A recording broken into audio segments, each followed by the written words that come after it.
Listín Diario presents Sunday Reflections. Reflections from the director for Sunday, January 26, 2025, towards another business model for the press. For many years, advertising revenues, both official and private, were the backbone that supported traditional media. Added to this were subscriptions and sales to the public announcement, which gave financial support to the business model of newspapers and magazines. However, with the arrival of digital platforms, this scheme began to falter. Advertising migrated to other cheaper and more segmented channels, while the habit of buying the printed newspaper was left behind. Now, the old business model of traditional media is being dismantled, and with it, the classic ways of doing journalism. Printed newspapers have had no choice but to adapt to digital environments. In this migration, they have found opportunities in new formats and tools that did not exist a couple of decades ago. But it has not been easy. Their struggle to survive in a digitalized world has involved exploring completely different revenue models.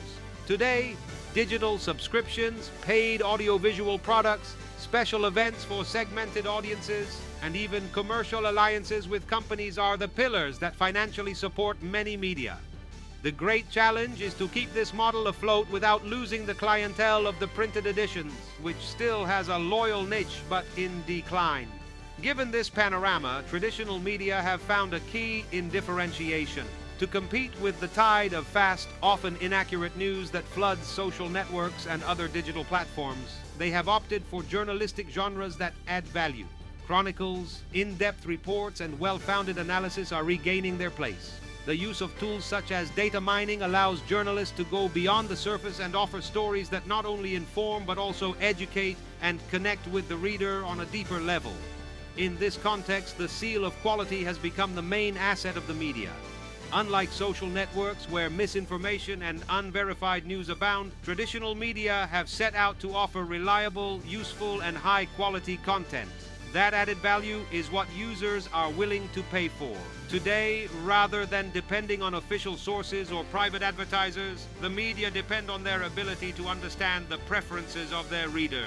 Capturing diverse audiences with well-defined thematic interests and showing them that it is worth paying for useful, unique, and reliable content is the challenge of journalism in the digital age. We are at a time where credibility and quality make the difference. Digital tools are there to take advantage of them, but the soul of journalism remains the same, telling stories with rigor, context, elegance, and depth. That is the key to staying relevant in a world that is changing at full speed.